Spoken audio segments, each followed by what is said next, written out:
में आप सभी का स्वागत है। आपके साथ मैं हूं पूजा पांडे। तो इस खास कार्यक्रम में उन बड़ी खबरों का रुख करेंगे जो आज दिन भर सुर्खियों में रहेंगे और इसको लेकर अगले आधे घंटे हमारे साथ बने रहिए। तमाम जो जानकारी है, जो अपडेट है, वो हमारी टीम की तरफ से पहुंचाया जाएगा। तो इसकी शुरुआत करते दिल्ली चुनाव से पहले केजरीवाल को आई सनातन की याद। दिल्ली में शीश महल के मुद्दे पर सियासी पारा बढ़ा है। विपक्षी गठबंधन में एक बार फिर दरार आई है। संभल के 1978 के दंगों की खुलेगी फाइल, फिर होगी जांच। मुख्यमंत्री योगी आदित्यनाथ आज महाकुंभ की तैयारियों का करेंगे निरीक्षण। तो ये आज के एजेंडा की वो प्रमुख खबरें। तो चलिए इसकी शुरुआत करते हैं। दिल्ली विधानसभा चुनाव से पहले सनातन को भी सियासी रंग देने की कोशिश में सभी दल अपनी ताकत झोंक रहे हैं। इसी कड़ी में आम आदमी पार्टी ने बड़ा दांव चल दिया है। आप ने सनातन सेवा समिति के गठन का ऐलान किया है। केजरीवाल के इस कदम को भाजपा के मंदे प्रकोष्ठ का जवाब माना जा रहा है। अरविंद केजरीवाल की मौजूदगी में भारतीय जनता पार्टी मंदे प्रकोष्ठ के कई नेता आम आदमी पार्टी में शामिल हो गए हैं। 100 से ज्यादा सदस्यों ने पाला बदल लिया है। बता दें, पुजारियों और ग्रंथियों को मासिक 18,000 रुपए का ऐलान कर चुकी आम आदमी पार्टी ने कई संतों की मौजूदगी में इस नई विंग की भी घोषणा कर दी। गौरतलब है कि अब तक इमामों को मासिक सहायता राशि देती आ रही आप सरकार ने कहा कि एक बार फिर सत्ता मिली तो पुजारियों और ग्रंथियों को भी 18,000 मासिक सम्मान राशि दी जाएगी।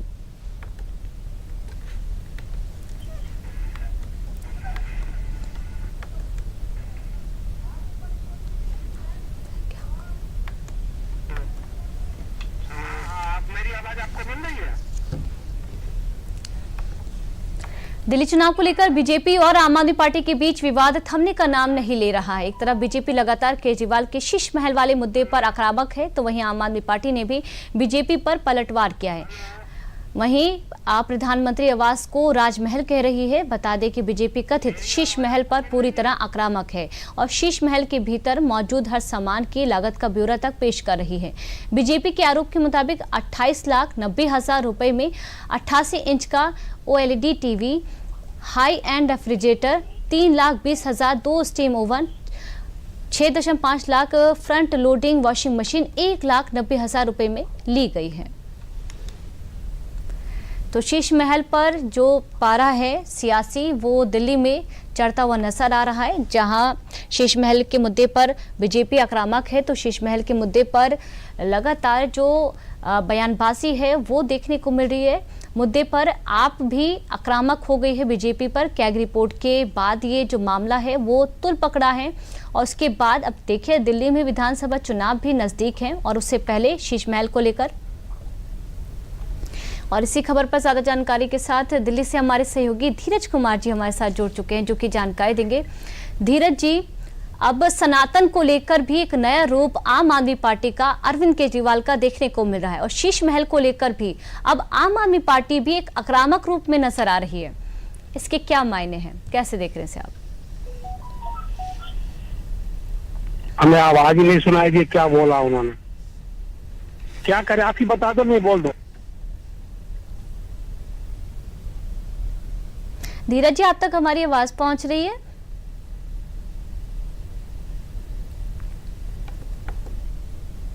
धीरज जी, क्या आप हमें सुन पा रहे हैं?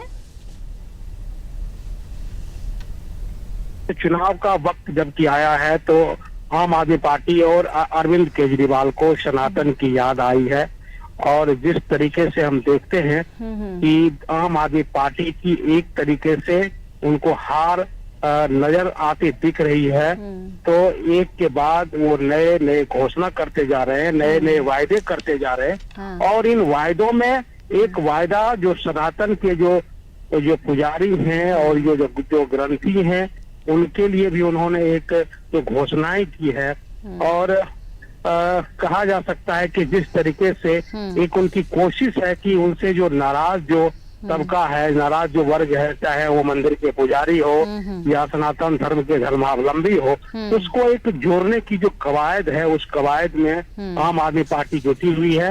और जैसा कि कल ही हमने देखा कि काफी संख्या में जो सनातनी जो धर्म के जो साधु और संत थे वो आम आदमी पार्टी से मिलने के लिए पहुंचे थे। दरअसल मामला ये है कि आम आदमी पार्टी को दिल्ली में जो अपनी जमीन खिसकती दिख रही है, और जमीन खिसकने का जो प्रमुख वजह है, आम आदमी पार्टी जिस वायदे के साथ, जिस मुद्दे के साथ सत्ता में आई थी, चाहे वो बात ईमानदारी की हो, चाहे वो बात स्वास्थ्य मॉडल की हो, शिक्षा के मॉडल की हो, दिल्ली को बेहतर बनाने की हो, तो उन तमाम चुनावी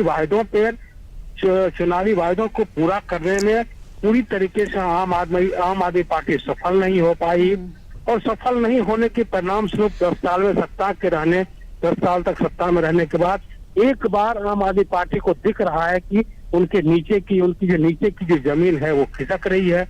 अपनी खिसकती जमीन को एक बार फिर से जमाने के लिए तरह तरह के लुभावने वायदे, चाहे वो संतों के लिए हो, चाहे वो पुजारियों के लिए हो, चाहे ग्रंथियों के लिए हो, या इससे पहले हम सभी ने जाना कि कैसे इमामों को उन्होंने मनाने की कोशिश की थी, और इमामों के लिए भी साल 2013 में ही उन्होंने 18,000 रुपये प्रति महीने इमामों को देने की घोषणा की थी।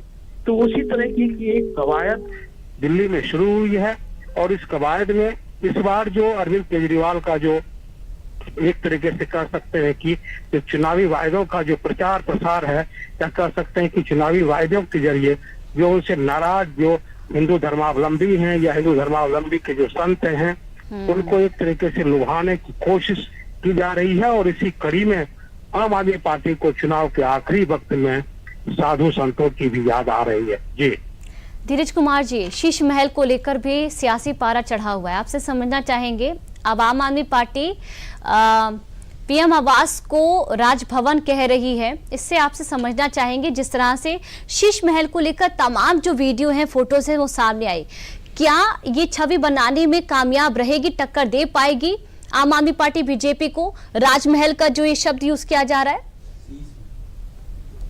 पीएम आवास वाले को, देखो शीश महल का जो मुद्दा है, शीश महल के मुद्दे पर एक बार आम आदमी पार्टी गिरती हुई दिख रही है, क्योंकि जो सीएजी ने शीश महल के मुद्दे पर जो अपनी रिपोर्ट दी है, और उस रिपोर्ट में सीएजी ने आम आदमी पार्टी से 139 सवाल पूछे हैं, और उन सवालों में जो सबसे प्रमुख सवाल है वो सवाल ये है कि आम आदमी पार्टी को शीश महल बनाने के लिए जो उनकी जो तय राशि लगभग 7.91 करोड़ रुपये थी, तो उस राशि को बढ़ाकर कैसे 33 करोड़ कर दिया गया, और किस तरीके से एक तरीके से कहा जा सकता है कि जो लोक निर्माण विभाग की जो संस्था थी, पीडब्ल्यूडी जो संस्था थी, पीडब्ल्यूडी संस्था ने न केवल सरकारी संस्था के रूप में कार्य करते हुए, बल्कि कह सकते हैं आम आदमी पार्टी के लिए एक निजी संस्था के रूप में कार्य कर रही थी।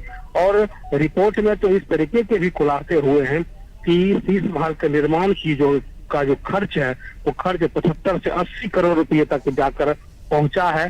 तो इसमें सवाल बहुत हैं, और उसमें जो सवाल है, सबसे बड़ा सवाल है कि शीश महल के निर्माण के लिए किस तरीके से नियमों की अनदेखी हुई, चाहे दिल्ली नगर निगम के नियमों की अनदेखी हो, DUCA के नियमों की अनदेखी हो, तो उन अनदेखी को उसकी अनदेखी करते हुए जिस तरीके से आम आदमी पार्टी ने अरविंद केजरीवाल के लिए जो भ्रष्टाचार का महल जिसको हम कहते हैं खड़ा किया है, और उस महल में ऐसा कहा जा रहा है कि जो अरविंद केजरीवाल के लिए तमाम जो विलासिता की जो चीजें थी वो उसमें रखी गई, बनाई गई, उसका निर्माण किया गया, और उसमें कहा जाता है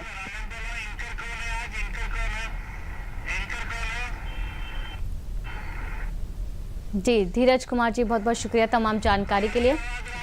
आगे बढ़ते, मुख्यमंत्री योगी आदित्यनाथ आज प्रयागराज का दौरा करेंगे। इस दौरान वे सभी अखाड़ों के पदाधिकारी से मुलाकात भी करेंगे और महाकुंभ की तैयारी के संबंध में अधिकारियों के साथ समीक्षा बैठक करेंगे। इसके साथ ही मुख्यमंत्री महाकुंभ से जुड़े कार्यों का निरीक्षण भी करेंगे। योगी आदित्यनाथ संगम नगर में 6 नए कॉरिडोर का उद्घाटन भी करेंगे, जिनमें यमुना किनारे स्थित मनकामेश्वर मंदिर कॉरिडोर, मां आलमकेश्वरी कॉरिडोर, नागवासुकी मंदिर कॉरिडोर, पडिला महादेव कॉरिडोर और तक्षक तीर्थ कॉरिडोर शामिल है। इसके बाद योगी आदित्यनाथ वीआईपी घाट पर जल पुलिस के कार्यों का निरीक्षण भी करेंगे।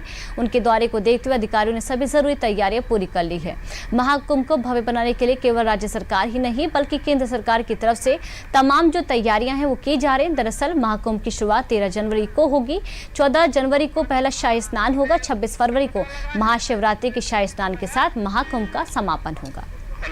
तो आज मुख्यमंत्री योगी आदित्यनाथ का प्रयागराज दौरा है, तमाम तैयारियों को लेकर वो निरीक्षण करेंगे। हेलो,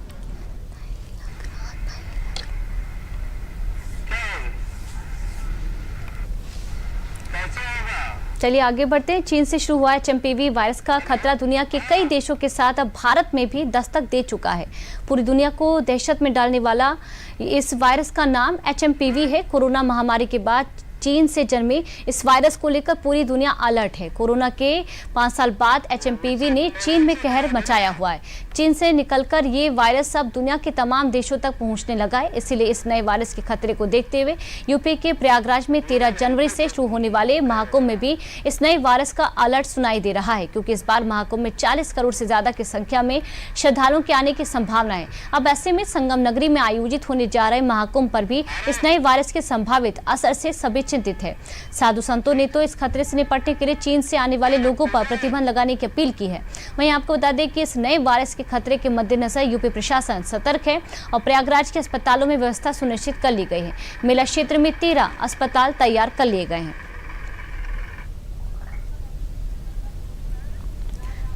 और ज्यादा जानकारी के साथ प्रयागराज से हमारे सहयोगी रामेंद्र सिंह जी हमारे साथ जुड़ चुके हैं, जो कि जानकारी देंगे।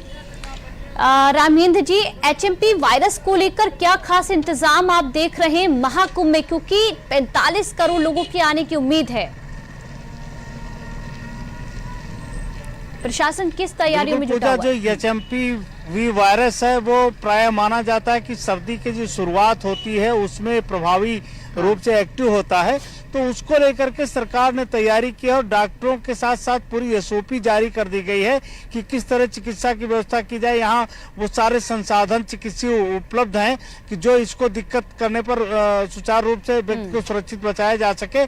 तो वो सारी चीजें सरकार ने कर दी। चिकित्सा मंत्री ने भी कहा है कि पैनिक होने की जरूरत नहीं है, सरकार पूरी तरह तैयार है और तत्पर है। तो वो सुविधाएं यहाँ सारी, यहाँ जो अस्पताल बनाए गए हैं वो इस तरीके के हैं कि क्रिटिकल पोजीशन में, किसी भी क्रिटिकल पोजीशन के लिए ये अस्पताल तैयार है। केवल एचएमपी वायरस के लिए ही नहीं, बाकी सारी क्रिटिकल पोजीशन के लिए अस्पताल तैयार हैं। तो जो लोग आ रहे हैं, अगर ऐसी कोई स्थिति आती है तो उसके लिए चिकित्सा सुविधा तैयार है। हालांकि एक बड़ी भीड़ होगी और इससे कोई बड़े नुकसान की संभावनाएं नहीं दिख रही हैं। सरकार ने भी कहा कि इसको लेकर के बड़ा पैनिक होने की जरूरत नहीं है। तो वो सारी तैयारियां पूजा यहाँ कर ली गई है। जी रामेंद्र जी, आपसे एक और चीज समझना चाहेंगे, क्योंकि साधु संतों की तरफ से अपील की जा रही है कि चीन से जो लोग आएंगे तो उन पे प्रतिबंध लगाया जाए। तमाम विदेश से जो लोग हैं उनकी मौजूदगी होगी। क्या इस कड़ी में भी कुछ जो मतलब यहाँ पर तैयारियां हैं, जो प्रतिबंध है वो लग सकते हैं? मुख्यमंत्री योगी आदित्यनाथ को भी वहां पर पहुंचना है, इसको लेकर क्या कुछ जानकारी, कब तक वो पहुंच जाएंगे? और वो भी एचएमपीवी को लेकर कुछ यहाँ पर जो आदेश है वो ले सकते फैसला? साधु संतों ने नहीं कहा है, विपक्ष ने कहा है। विपक्ष ने कहा है कि जो चीन से आने वाले लोग हैं उनको देखा जाए और ऐसे कोई वायरस जनित लोग हैं तो उनको उस तरीके से चिकित्सा सुविधा उपलब्ध कराई जाए। साधु संतों की तरफ से अभी कोई ऐसी बात नहीं कही गई है। साधु संत चाहते हैं कि ज्यादा से ज्यादा लोग कुंभ आए और कुंभ में दर्शन करें, स्नान करें, पुण्य लाभ प्राप्त करें। आज मुख्यमंत्री जी यहाँ आ रहे हैं और उनका बड़ा कार्यक्रम है। वो सभी अखाड़ों, जो 13 अखाड़े हैं, उन अखाड़ों में जाएंगे, उन अखाड़ों के जो महंत हैं उनसे मुलाकात करेंगे, जो साधु संत हैं उनसे मुलाकात करेंगे, डिजिटल कुंभ का शुभारंभ करेंगे, जो मीडिया सेंटर बनाया गया उसका शुभारंभ करेंगे और शाम को 7 बजे प्रेस कॉन्फ्रेंस के माध्यम से सारी जानकारियां देंगे कि कुंभ में क्या तैयारियां की गई, किस तरीके से लोग आए, किस तरह उत्तर प्रदेश सरकार उस सारी व्यवस्थाओं को लेकर के तैयार है। तो आज कई कार्यक्रम है मुख्यमंत्री के और शायद रात रुकने के बाद सुबह वापस जाएंगे, क्योंकि उनको बाकी अधिकारियों के साथ भी मीटिंग करना है, जहाँ काम सुचारू रूप से और आगे बढ़ाना है, होना है, क्या क्रिटिकल पोजीशन है, उनमें कहाँ कैसे काम किया जाएगा, वो भी तैयारियां करेंगे। आएंगे। तो मुख्यमंत्री जब आएंगे तो ये साधु संतों से मिलने का कार्यक्रम है, डिजिटल कुंभ का शुभारंभ करेंगे, मीडिया सेंटर का करेंगे, कुछ और स्थानों पर भी जाएंगे और वहाँ की तैयारी देखें। जो निचली गंगा क्षेत्र में जो नए घाट बनाए जा रहे हैं उनको भी देखना चाहते हैं कि किस तरीके से तैयारी की गई। तो ये सारी चीजें मुख्यमंत्री आज देखेंगे। पूजा रामेंद्र जी, अब देखिए आज 9 तारीख है, 13 जनवरी से इसकी शुरुआत हो रही है, आप वहां पर लगातार मौजूद हैं। क्या कुछ और खास जो तैयारियां हैं उसे यहां पर शामिल किया गया है? क्योंकि हम लगातार जो तस्वीरें हैं वो देख रहे हैं, जो एनडीआरएफ की यहां पर सुरक्षा बल जो है वो लगातार मॉक ड्रिल कर रहे हैं ताकि सुरक्षा जो है वो सुनिश्चित हो सके और किसी भी प्रकार की जो असुविधा है वो तीर्थयात्रियों को ना हो। क्या कुछ और खास तैयारियां की गई हैं? देखिए, सुरक्षा के व्यापक बंदोबस्त किए गए हैं। पुलिस की इस तरीके से व्यवस्था की गई कि किसी को कोई असुविधा ना हो और अगर एक सेक्टर में कोई दिक्कत भी आती है तो उस सेक्टर को तुरंत कैसे रिकवरी की जाए। अगर आग लग जाती है तो फायर सिस्टम को बहुत बेहतर बनाया गया है कि चूंकि ये टेंट का शहर है, समझिए लकड़ी और कपड़ों का शहर बना हुआ है, तो इसमें यह संकट ज्यादा रहता है। तो उसकी तैयारी भी सरकार ने की है। एनडीआरएफ टीम लगाई गई, क्रिटिकल पोजीशन में एनडीआरएफ टीम यहाँ है कि कोई भी अगर दिक्कत आती है, जो वाटर पुलिस है उसको लगाया गया है, जल पुलिस को लगाया गया है कि अगर जल पुलिस में कहीं वहाँ कोई डूबने की संभावना होती, कुछ और दिक्कत होती है तो वो लोग करेंगे। तो इस तरीके से पूरी तैयारियां की गई हैं। और जो 13 अखाड़े, देखिए पहला जो स्नान है वो अखाड़ों का स्नान है, उसके बाद तमाम साधु संत महंत और भी स्नान करेंगे। तो वो जो 13 अखाड़े हैं वो लगभग धीरे धीरे करके आ चुके हैं। जो बाकी तैयारियां उनकी हो गई, अखाड़े के जो यहाँ पंडाल बनने हैं वो बन गए हैं। उनको जो सुविधाएं सरकार को दी जानी चाहिए सरकार ने दे दी है, जो अखाड़ों को करना है वो अखाड़ों ने कर रही है। तो इस तरीके से 13 को लेकर के कुंभ की जो पूरी धरा है वो पूरी तरह तैयार है। उत्साह है, उमंग है। साधु संत आप देखिए ना, इनके रंग बिरंगे जो अद्भुत रूप लिए हुए लोग हैं, तो जबरदस्त है। आप जो लोग कुंभ आना चाहते हैं वो आराम से आए, कुंभ में दर्शन करें, पूजन करें, स्नान करें और अपने घर वापस जाएं। इसकी व्यवस्था ये जिम्मेदारी सरकार की है। पूजा, बहुत बहुत शुक्रिया रामेंद्र जी तमाम जानकारी के लिए। दिल्ली विधानसभा चुनाव में इंडिया ब्लॉक के भीतर के नए राजनीतिक रंग दिखाई देने लगे हैं। बेशक दिल्ली विधानसभा चुनाव में आम आदमी पार्टी और कांग्रेस एक दूसरे के खिलाफ चुनाव लड़ रहे हैं, लेकिन दिल्ली में इंडिया ब्लॉक की लड़ाई सिर्फ इतनी ही नहीं है, बल्कि अब ममता बनर्जी और अखिलेश यादव के साथ साथ तेजस्वी यादव भी मैदान में कूद पड़े हैं। समाजवादी पार्टी ने दिल्ली में कांग्रेस की जगह आपको समर्थन देने का ऐलान कर दिया, तो वहीं तेजस्वी यादव ने कहा कि विपक्षी ब्लॉक को सिर्फ लोकसभा चुनाव तक के लिए व्यवस्था की गई थी। हरियाणा और महाराष्ट्र चुनाव में कांग्रेस नेता राहुल गांधी की नेतृत्व क्षमता पर सवाल उठाते हुए ममता बनर्जी और उनके साथियों ने कमान बदलने की डिमांड रख दी थी और देखते ही देखते लालू यादव और शरद पवार भी साथ खड़े हो गए। आरजेडी प्रमुख लालू यादव ने तो ममता बनर्जी को विपक्षी ब्लॉक का नेतृत्व सौंप दिए जाने की भी मांग कर डाली थी।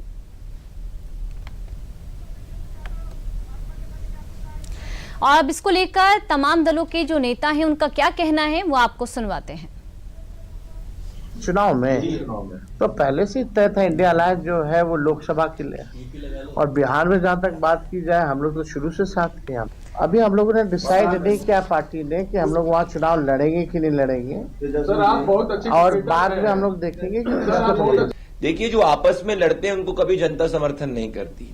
हरियाणा में ये अलायंस टूटा हुआ था, आपस में लड़े कांग्रेस, आम आदमी, समाजवादी पार्टी वाले, जनता ने विपक्ष में बैठा है। महाराष्ट्र में समाजवादी पार्टी, कांग्रेस पार्टी, उद्धव सेना एक दूसरे को आंख दिखा रही थी, विपक्ष में बैठे। उत्तर प्रदेश के अंदर समाजवादी पार्टी कांग्रेस को आंख दिखा रही थी, कांग्रेस जो है वो बेइज्जती होते हुए एक सीट पे नहीं लड़ी, समाजवादी पार्टी विपक्ष में बैठी। ठीक इसी तरीके से दिल्ली के अंदर इन लोगों ने कांग्रेस पार्टी को आंख दिखाई, समाजवादी पार्टी कांग्रेस से लड़ रही, कांग्रेस आपसे लड़ रही है, इन सबको विपक्ष में बैठना है। और इसी खबर पर ज्यादा जानकारी के साथ लखनऊ से हमारे वरिष्ठ पत्रकार विजय उपाध्याय जी जुड़ चुके हैं, जो कि जानकारी देंगे। विजय जी, इंडिया गठबंधन में ये जो फूट है इसे आप कैसे देख रहे हो, इसके क्या मायने हैं? देखिए, इंडिया अलायंस में पहले से फूट है। लोकसभा चुनाव के समय अगर आपको ध्यान हो तो सीटों के तालमेल को लेकर आपस में बड़ा सिर्फ ट्रबल था। उसके पहले जब राज्यों के चुनाव मध्य प्रदेश वगैरह के हुए थे उस समय भी टकराव था, और कांग्रेस ने ये बात कही थी कि ये गठबंधन सिर्फ लोकसभा चुनाव के लिए है और सीट शेयरिंग तक सीमित है। इसमें कोई नीतिगत मुद्दा नहीं शामिल है, कोई कॉमन मिनिमम प्रोग्राम नहीं शामिल है, कोई इसका ऑर्गेनाइजर नहीं है, यानी कोई राष्ट्रीय स्तर पे संयोजक नहीं है, कोई लीडरशिप आपस में नहीं है, जो तय ही नहीं है। वो केवल एक बीजेपी के खिलाफ एकजुट हुए थे लोकसभा में और उसके बाद ये बिखरने लगे। महाराष्ट्र के चुनाव में जिस तरह के रिजल्ट आए उसके बाद से तो इंडिया अलायंस का पूरे तरीके से कहा जाए उनका जो गठबंधन था पूरे तरीके से टूट चुका है। दिल्ली में कांग्रेस के खिलाफ आम आदमी पार्टी को शिवसेना, यूबीटी ने, एनसीपी ने, समाजवादी पार्टी ने सपोर्ट किया है। तो आप देख सकते हैं कि जो सबसे बड़ी पार्टी इंडिया अलायंस की थी कांग्रेस, अब उसके खिलाफ उसके ही अलायंस के छोटे दल या रीजनल पावर खड़े हो गए हैं। तो एक तरीके से इसकी पूरी तरीके से समाप्त हो चुका है। सिर्फ इसको एक भ्रम के तौर पे बनाए रखने की शायद कांग्रेस कोशिश करे, अन्यथा ये साफ हो चुका है। विजय जी, क्योंकि चाहे अभी चुनाव को लेकर देख लें, उसमें भी लगातार जो बदलती तस्वीरें नजर आई हैं और विपक्षी गठबंधन के नेतृत्व पर भी लालू प्रसाद अलग नजर आ रहे हैं, तेजस्वी यादव अलग नजर आ रहे हैं, और अगर दिल्ली की बात करें तो वहां से भी अलग तस्वीरें देखने को मिल रही हैं। इसमें क्या कुछ जो मैसेज है वो देने की कोशिश की जा रही है? देखिए, मैसेज तो यही है कि रीजनल पार्टी कांग्रेस को मजबूत नहीं होने देना चाहती हैं विधानसभा चुनाव में। वो चाहते हैं कि विधानसभा में उनका दबदबा रहे, लोकसभा चुनाव में सीट शेयरिंग कांग्रेस अगर करे तो हम कर सकते हैं।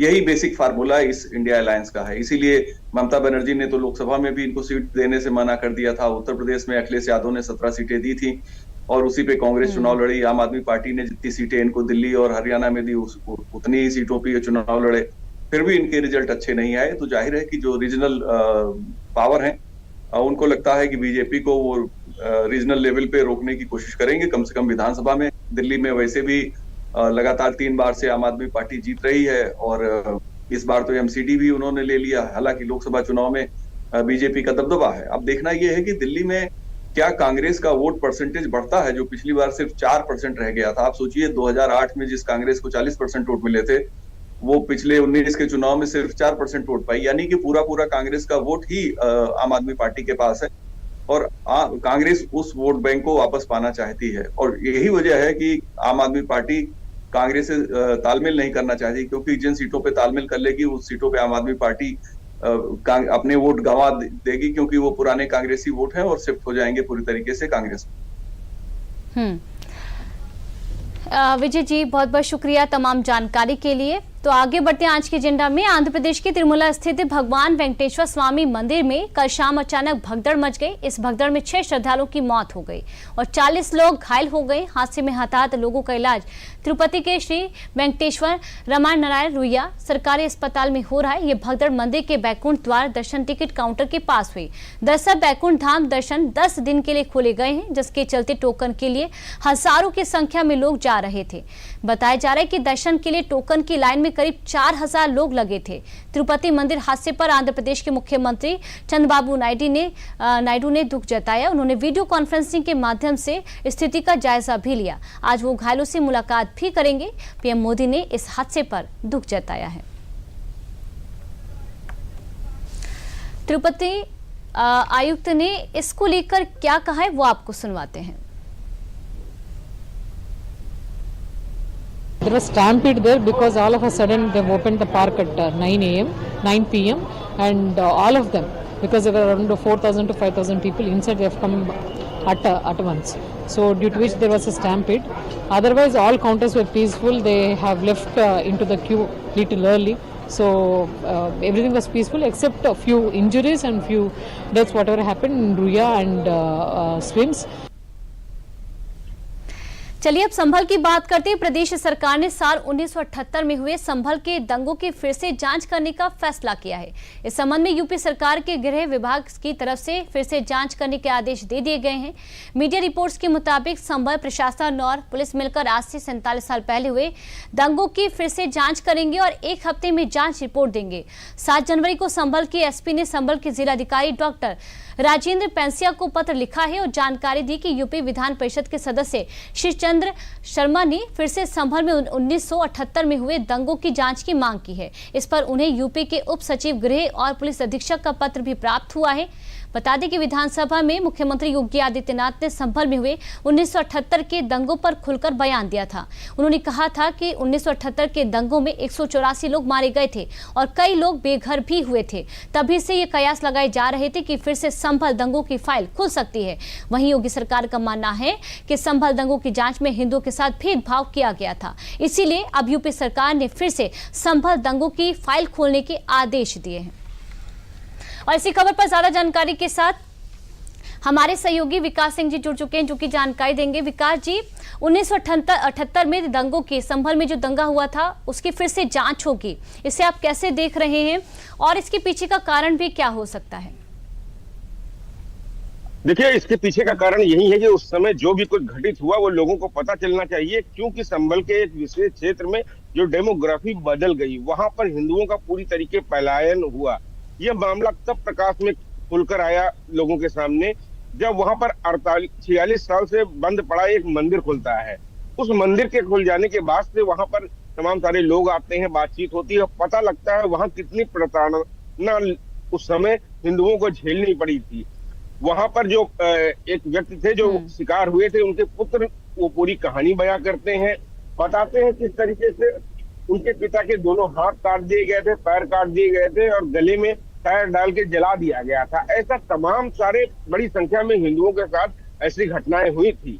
लेकिन उसके बाद हुआ क्या? दोषियों को सजा मिली, नहीं मिली, कितने दोषी थे? ये सब चीज ऐसी हैं जो आम लोगों के मन में सवाल है। ऐसी संभावना जताई जा रही है और ये स्पष्ट भी है कि उस दौर में आखिर इतना बड़ा दंगा जो होता है वो सुर्खियों में क्यों नहीं आता है, दोषियों को सजा क्यों नहीं मिलती है। इन सभी कारणों की जांच अब फिर से की जाएगी और कहीं ना कहीं ये फाइल खुल जाने के बाद वो सारे नाम भी सामने आएंगे जिन लोगों ने उस समय इस दंगा करने वाले लोगों को प्रश्रय दिया था। निश्चित रूप से उन लोगों के नाम भी अब सामने आएंगे, पता चलेगा लोगों को कि क्या कुछ परिस्थितियां थी, किन परिस्थितियों में पुलिस ने कार्रवाई वहां क्यों नहीं की और क्यों नहीं की, तो उसके पीछे क्या कुछ कौन से लोग थे जो इस मामले पर पटाक्षेप करना चाहते थे। ये सारी बातें अब खुलकर सामने आएंगी। इस मुद्दे को लेकर मुख्यमंत्री योगी आदित्यनाथ ने भी विधानसभा में इस मुद्दे को उठाया था, बताया था। उन्होंने भी बताया था कि किस तरीके से वहां पर हिंदुओं के खिलाफ एक बड़ा हिंसा हुई थी वहां पर, जिसमें 184 लोग इस दंगे में मारे गए थे। तो अपने आप में ये संख्या बता रही है कि कितना बड़ा नरसंहार हुआ था वहां पर, और वही एक कारण था कि वहां से उस पूरे इलाके से हिंदू आबादी पलायन कर गई थी। विकास जी, इस खबर पर तमाम जानकारी के लिए बहुत बहुत शुक्रिया। हमारे साथ बने रहिएगा, अगली खबर पर भी आपके पास लौटेंगे। अयोध्या की मिल्कीपुर विधानसभा सीट पर होने वाले उपचुनाव की तारीख का ऐलान होने के साथ ही मिल्कीपुर में सियासी पारा बढ़ गया है। मिल्कीपुर में 5 फरवरी 2025 को वोटिंग होगी, वहीं 8 फरवरी 2025 को मतगणना होगी, यानी कि नतीजे सामने आएंगे। वहीं कांग्रेस के प्रदेश अध्यक्ष अजय राय ने कहा कि मिल्कीपुर विधानसभा सीट पर होने वाले उपचुनाव में कांग्रेस अपना उम्मीदवार नहीं घोषित करेगी। बता दें कि मिल्कीपुर से सपा विधायक अवधेश प्रसाद के अयोध्या से सांसद निर्वाचित होने के बाद ये सीट खाली हुई। वहीं मिल्कीपुर सीट से सपा प्रत्याशी अजीत प्रसाद ने कहा कि सपा के सारे लोग पूरी तरह से तैयार हैं, हम बहुत बड़े अंतर से ये चुनाव जीतने जा रहे हैं। और इसी खबर पर ज्यादा जानकारी के साथ हमारे सहयोगी विकास सिंह जी का रुख करेंगे। विकास जी, से आप कैसे देख रहे हैं, क्योंकि ये चुनाव अपने आप में बेहद महत्वपूर्ण है, 27 की दिशा तय करेगा। और इस बीच अजय राय ने कहा कि हम तो चुनाव लड़ेंगे ही नहीं, और ये कहा है कि समाजवादी पार्टी को समर्थन देंगे। और क्या लगता है कि मिल्कीपुर का मूड क्या है, किसके पक्ष में समीकरण को लेकर माहौल बन रहा है? देखिए, कांग्रेस प्रदेश अध्यक्ष ने जो बातें कही हैं ये दर्शा रही हैं कि जिस तरीके से उपचुनाव में समाजवादी पार्टी ने उनकी मांगी हुई सीटों को उनको नहीं दिया, उसके बाद से जो आहत हुई कांग्रेस, उसका ही परिणाम हमने देखा कि परिणामों पर भी नजर आया। भारतीय जनता पार्टी ने एक बड़ी जीत दर्ज की थी, और खासतौर से उन सीटों पर जहां समाजवादी पार्टी का वर्चस्व होता था। कुंदर की सीट पर 90,000 से ज्यादा मतों के अंतर से भारतीय जनता पार्टी जीतती है चुनाव। अब रही बात मिल्कीपुर सीट की, इस मिल्कीपुर सीट जीतने के लिए तमाम सारे गणित भारतीय जनता पार्टी ने पहले से ही बना रखे हैं, रणनीति बनाई। मुख्यमंत्री योगी आदित्यनाथ वहां 5 बार जा चुके हैं, कार्यकर्ताओं से मुलाकात की है। उस पूरे क्षेत्र में जो विकास कार्य हुए हैं एक बार फिर से जनता तक पहुंचाने के लिए वहां पर साथ मंत्री लगाए गए हैं प्रदेश के, जिनको जिम्मेदारी सौंपी गई थी मिल्कीपुर की। वो सभी तमाम सारे लोग आम लोगों से मिल रहे हैं, कार्यकर्ताओं से मिल रहे हैं, पिछले काफी समय जी से जी मिल रहे हैं। जी विकास जी, जनता पार्टी बहुत बहुत शुक्रिया जी तमाम जानकारी के लिए। तो ये थी आज की एजेंडा में वो प्रमुख खबरें जिसको लेकर हमारी टीम की तरफ से एक एक जो जानकारी वो आप तक पहुंचाई गई। नमस्कार।